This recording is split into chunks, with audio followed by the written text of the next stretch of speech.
My granddaughter asked me to make a small easel to display a picture or something. That reminded me that I have this 3x3 painting which could also use an easel, and I know my daughter could use one too.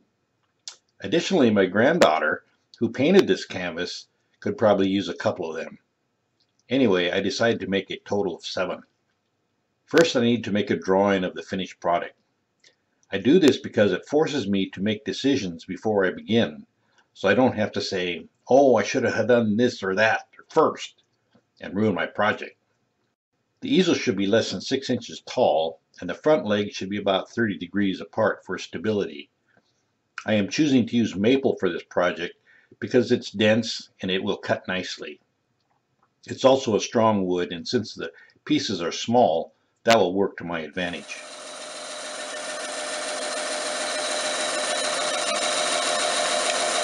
The pieces I need will be a 1/4 inch square, so I'll rough cut them about 5/16 square, and then use a planer to plane them down to the 1/4 inch size. This also will give the pieces a nice smooth finish.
My micrometer shows a little under a 1/4 inch, but only by about 5 thousandths. That'll be fine.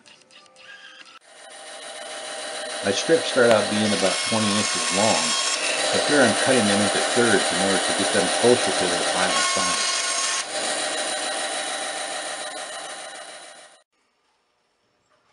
This is a special jig I made for cutting the top part of the legs. They need to have a pretty sharp angle on one end, so this jig will keep all the cuts the same.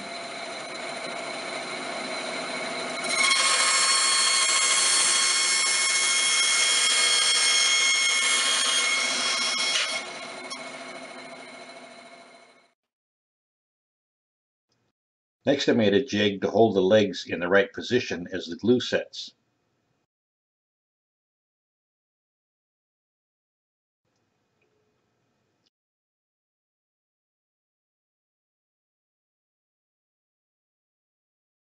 Here the assembly takes place. Yellow glue has come a long way over the years, and it holds very well.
I've taken the assembly out of the jig, and now for a little cleanup.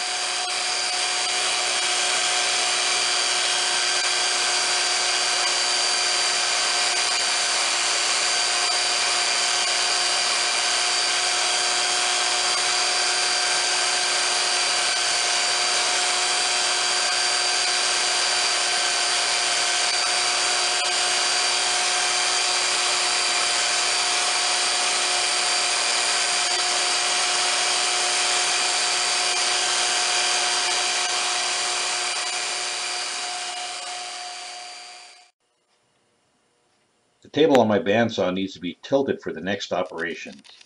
16 degrees will work in this case. Notice the angle of the table compared to the blade.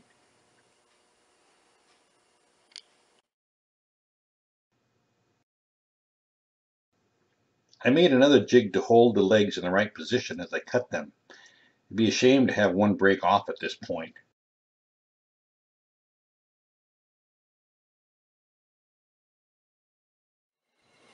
One nice thing about having 3 legs, if one of the legs is cut a little bit short or long, it'll still stand straight without rocking.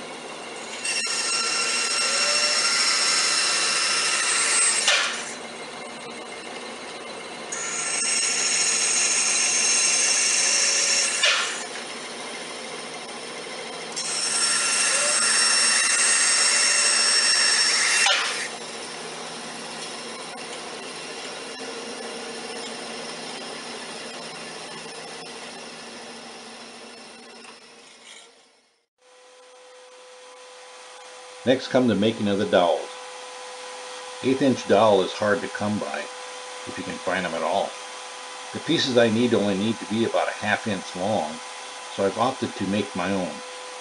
I have some 3/8" dowel material, so I cut pieces 1.5 inches long, but since I don't have a lathe, I have to use my drill press to reshape them. Here I've mounted a piece of tool steel in my drill vise to do the cutting.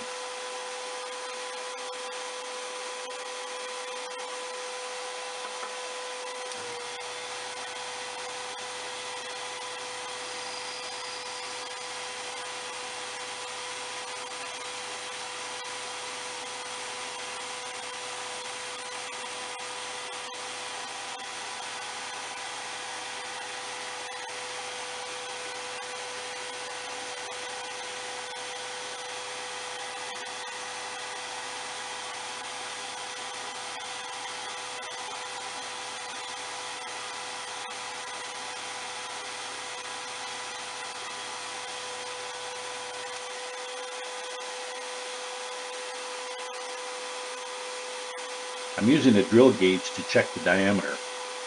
It's still a little too big to fit. A mill file will work nicely to take off a little more material.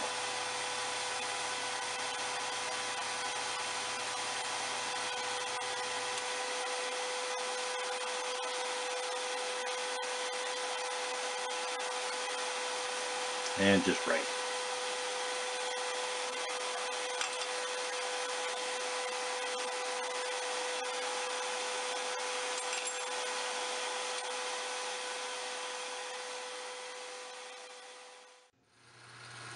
Now to drill the holes in the legs to accept the dowels. I'm using a slightly larger drill, so there'll be plenty of room for the glue. The holes do not quite penetrate to the other side.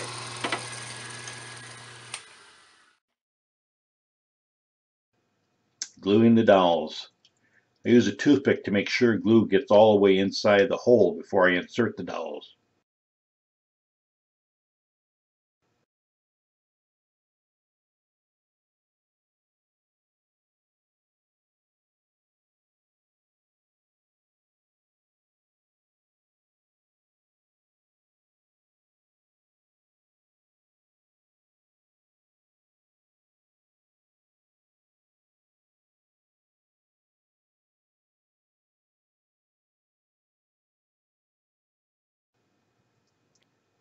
The glue has set up now, and I'm ready to cut off the excess dowel. I'm using a piece of wood to back up the dowel so I won't break it off when I'm cutting, and by making the piece a 1/4 inch thick, I can also use the gauge for cutting the dowels to the right length.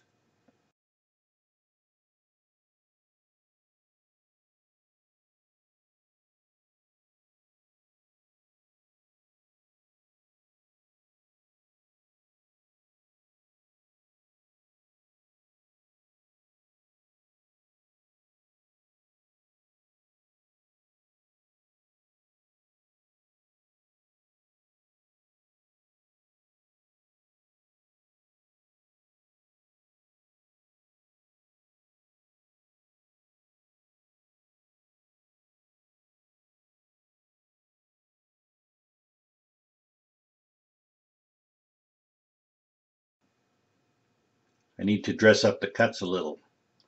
100 grit sandpaper will do the trick.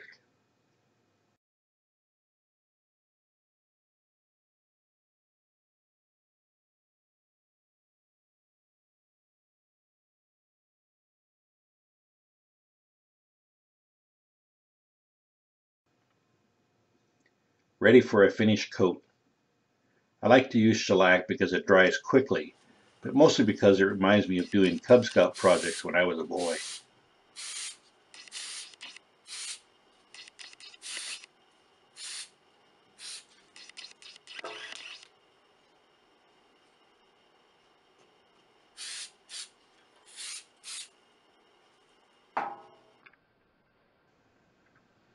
And here is the finished product.